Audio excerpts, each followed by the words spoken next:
L'heure de la vérité a sonné. Poutine lance un défi à l'Occident et aux États-Unis dans un duel de missiles Orekhnik contre missiles antimissiles patriotes. Le président Poutine, lors de sa conférence de presse, il a lancé un défi sans précédent pour montrer la supériorité de la technologie russe face à l'Occident. La guerre en Ukraine a mis en lumière la propagande de l'Occident pour minimiser la force et la technologie russe. Et pour couper court, aujourd'hui le président Poutine lance un défi à tous les pays de l'OTAN. Écoutez le président russe. Une duel technologique du XXIe siècle. Que les Occidentaux désignent un objectif à atteindre, disons, à Kiev. Qu'ils concentrent toutes leurs forces de défense aérienne et antimissiles à cet endroit, et nous frapperons cet objectif avec un Orekhnik. Nous verrons alors ce qui se passera. Il n'y a donc aucune chance d'abattre nos missiles Orekhnik. Et si ces experts occidentaux, dont vous parlez, le pensent ainsi, qu'ils nous proposent, ainsi qu'à ceux qui sont rémunérés par les États-Unis pour leurs analyses, d'effectuer une telle expérience technologique. Disons, une sorte de duel technologique de pointe du XXIe siècle. Qu'ils choisissent un objectif à atteindre, disons, à Kiev. Qu'ils concentrent toutes leurs forces de défense aérienne et antimissiles à cet endroit, et nous frapperons cet objectif avec un Orekhnik. Nous verrons ce qui se passera. Un duel à YTEC entre le nouveau missile balistique hypersonique de la Russie et les systèmes de défense antimissiles américains. Et tout le monde saura quelle est la meilleure technologie. Nous frapperons là-bas avec Orekhnik et verrons ce qui se passe. Nous sommes prêts pour une telle expérience. L'heure de la vérité a sonné, que l'OTAN prouve de quoi il est capable, fatigué d'écouter les analyses sur analyse à la télévision, tout le monde attend ce grand duel. Pour monter la fiabilité de la technologie Russie, le président Poutine met en jeu la réputation de tout l'arsenal militaire russe face à la technologie de l'OTAN. Est-ce que les États-Unis et l'OTAN sont-ils prêts à un tel défi? Seul l'avenir nous le dira, mais une chose est sûre, Poutine a fait le premier pas et il prend le monde entier à témoin. Spécificité technique de Orekhnik. Le 9M729 Orekhnik, ou Orekhnik, est un missile balistique russe à portée intermédiaire, IRBM. C'est probablement le premier missile à moyenne portée au monde à ogives multiples utilisé en conditions de combat. Selon les chercheurs, l'Orekhnik est une modification du RS-26 Roubaix. Il est présenté pour la première fois le 21 novembre 2024 par Vladimir Poutine. D'une vitesse estimée à Mach 10, il est conçu pour être difficile à intercepter. Ce missile a été utilisé le même jour dans le conflit russo-ukrainien, frappant une installation appartenant à la société ukrainienne Pivdenmak à Dnipro, en Ukraine, lors de la guerre russo-ukrainienne. En décembre 2024, le président biélorusse Alexandre Loukachenko demande à la Russie s'il est possible de déployer ce missile sur son territoire.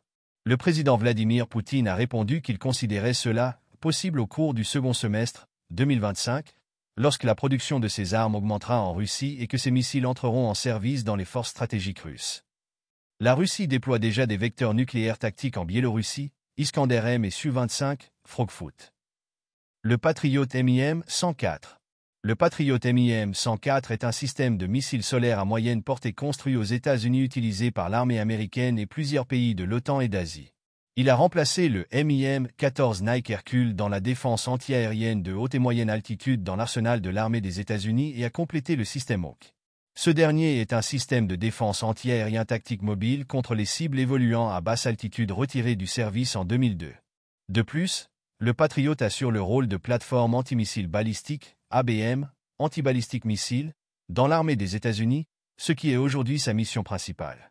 L'arme est ainsi devenue bien connue dans ce domaine de lutte à partir de son utilisation dans la guerre du Golfe.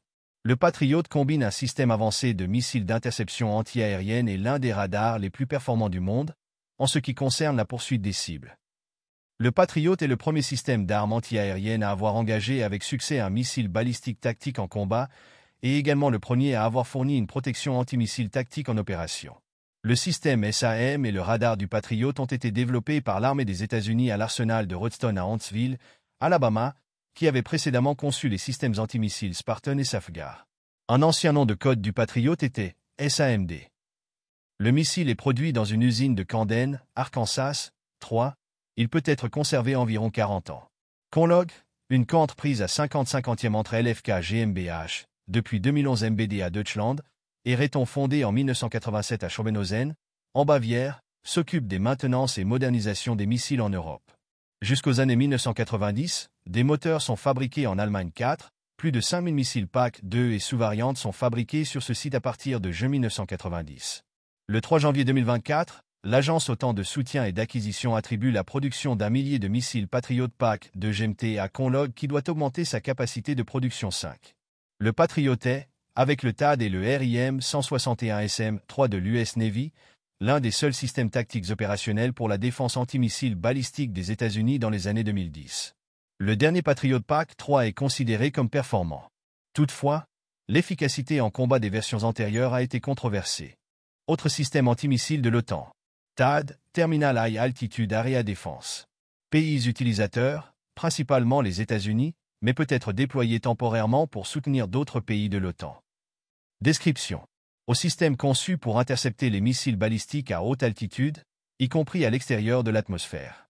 On complète les systèmes comme le Patriot pour une couverture multicouche. Exemple d'utilisation, déployé temporairement en Europe lors de tensions accrues. Aegis Ballistic Missile Défense, Aegis BMD. Pays utilisateurs, États-Unis, Espagne, et intégré aux forces navales d'autres pays de l'OTAN. Description. Eau utilisé principalement à bord des destroyers et croiseurs équipés du système Aegis. Où les navires équipés peuvent intercepter des missiles balistiques à différentes phases de leur trajectoire. Au système terrestre dérivé, comme l'Aegis Ashore, déployé en Roumanie et en Pologne. Exemple d'utilisation, les bases Aegis Ashore en Roumanie et en Pologne protègent l'Europe contre les missiles balistiques à portée intermédiaire. Santé, solaire moyenne portée terrestre. Pays utilisateurs, France, Italie. Description. Au système mobile de défense aérienne capable d'intercepter des avions, des drones et des missiles balistiques tactiques. On utilise des missiles Aster 30. Exemple d'utilisation, déployés dans plusieurs pays européens pour la défense d'installations stratégiques. Défense coordonnée par l'OTAN. L'OTAN intègre ces systèmes dans son architecture de défense antimissile balistique, BMD, pour protéger le territoire allié contre les menaces balistiques à portée intermédiaire. Le centre de commandement à Ramstein, Allemagne, joue un rôle clé dans la coordination de ces systèmes. Ces systèmes combinent des capacités terrestres, navales et spatiales pour garantir une défense en profondeur, capable de faire face à des menaces variées. Aujourd'hui, Poutine lance le défi, c'est aux Occidentaux de démontrer maintenant leur puissance. Partagez cette vidéo et laissez les commentaires et abonnez-vous sur la chaîne.